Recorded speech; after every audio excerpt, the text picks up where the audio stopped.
You're listening, but are you sure you're alone? Dark Realms awaits you. My mother died 2 months ago. It wasn't a tragedy in the sudden, shocking sense. It was a long, slow, quiet fading. Cancer.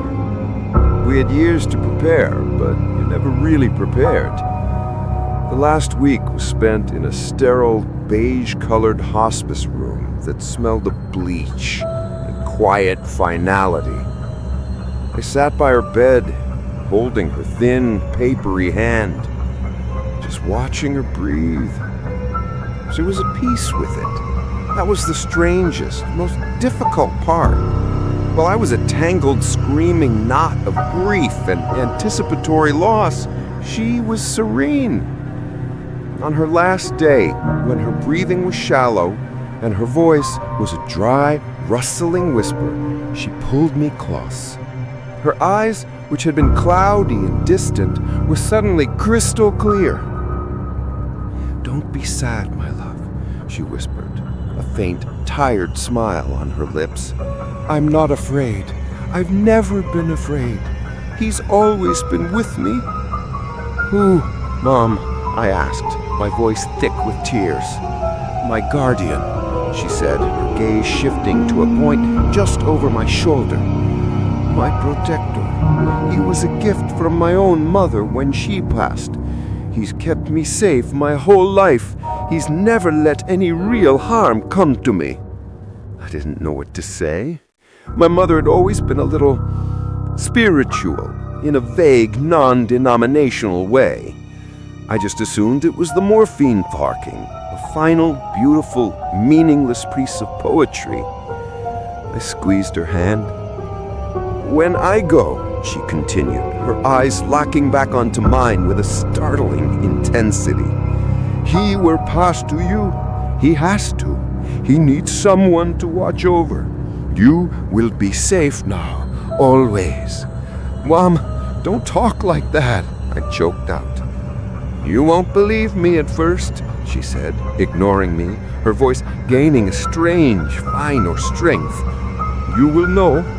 There will be 10 marks. 10 signs after I'm gone.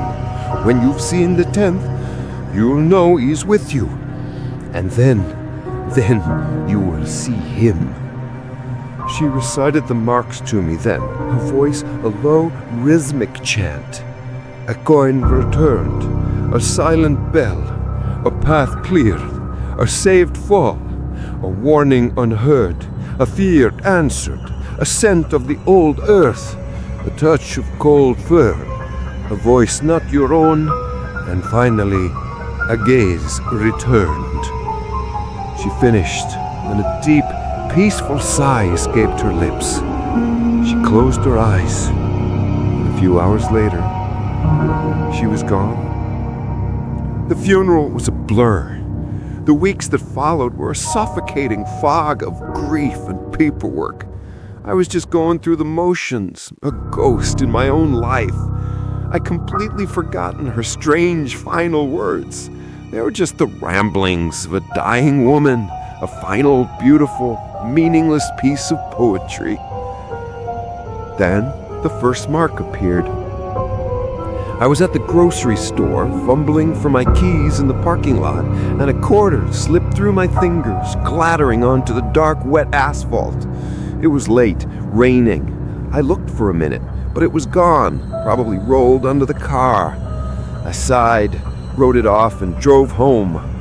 When I got to my apartment and emptied my pockets onto the dresser, there it was, sitting right in the center of the pile of my keys and wallet, a single, dry, gleaming quarter.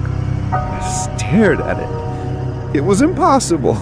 My pockets had been empty, but my grieving mind immediately supplied a dozen rational explanations. I must have had another one.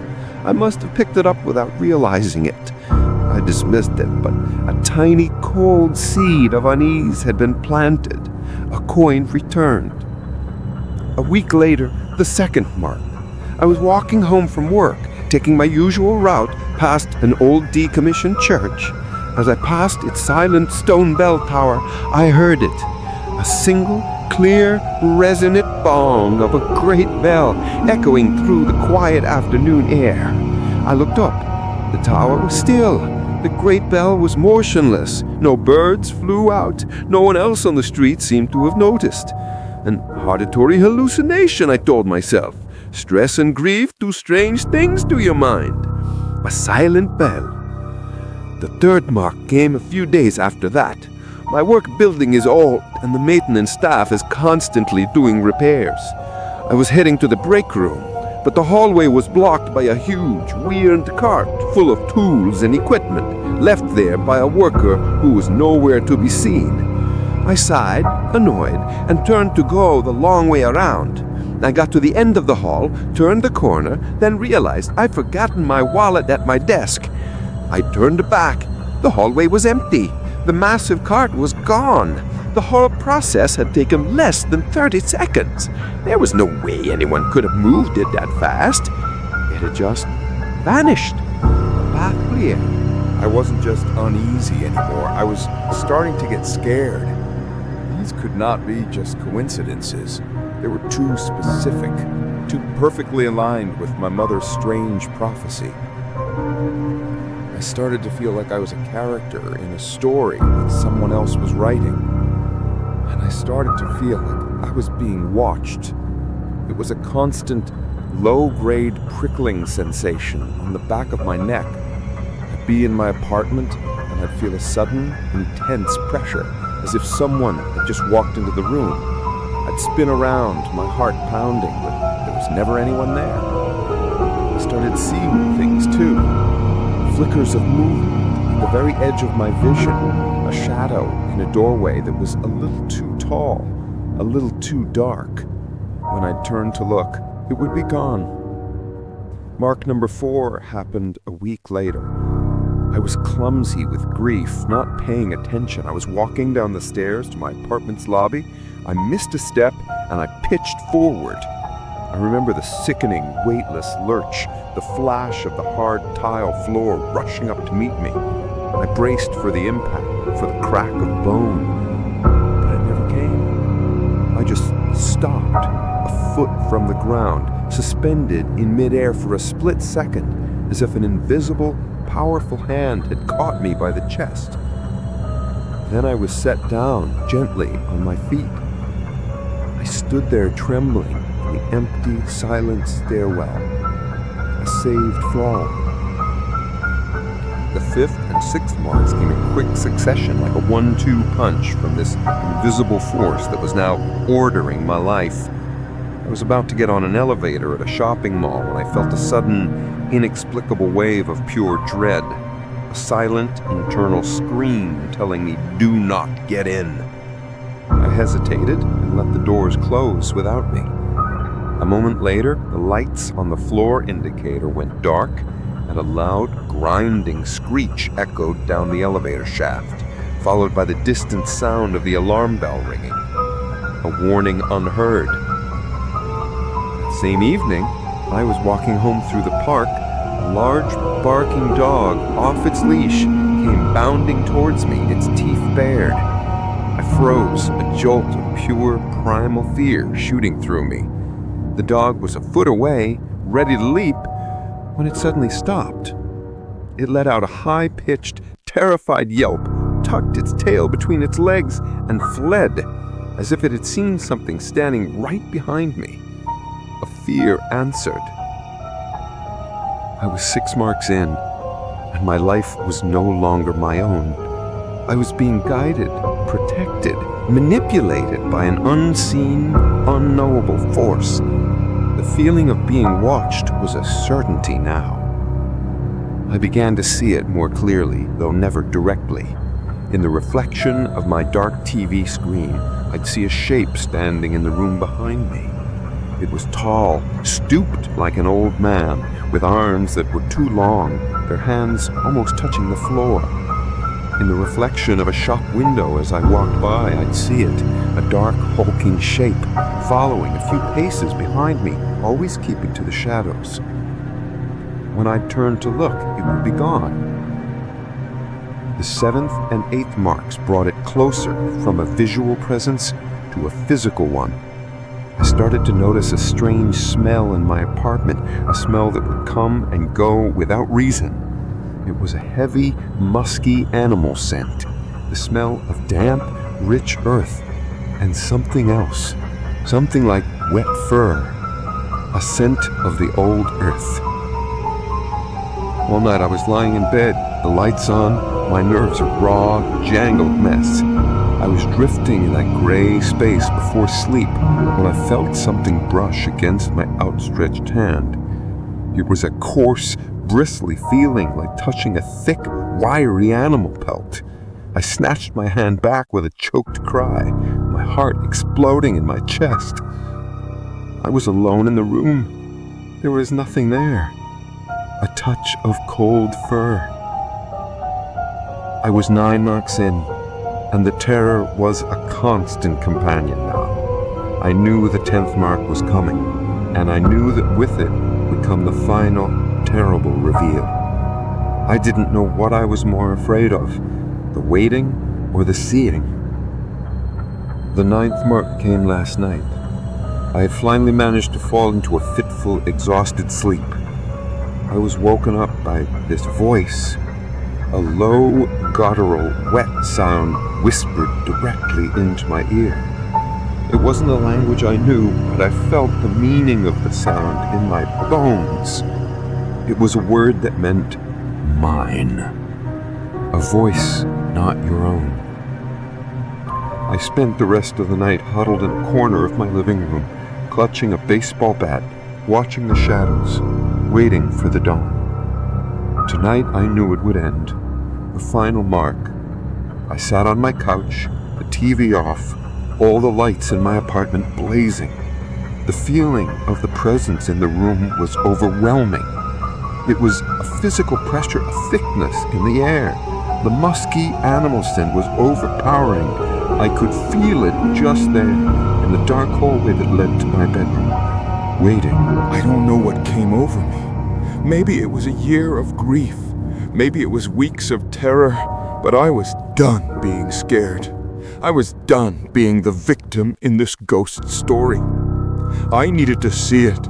I needed to face it. Okay, I said, my voice a shaking, defiant whisper to the empty air. I know you're here. Show yourself. The air in the hallway seemed to shimmer, to darken. A shape began to resolve itself out of the gloom. At first it was the familiar, stooped silhouette of an old man. It was tall, maybe 7 feet, even with its hunched posture. Its arms were long, the gnarled, 3-jointed fingers of its hands brushing against the floorboards. Its body was covered in a thick, matted, greasy black fur. And then it lifted its head.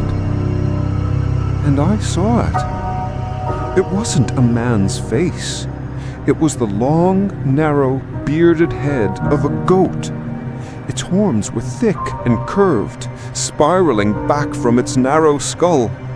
But the worst part, the part that finally, completely broke my mind, was its eyes.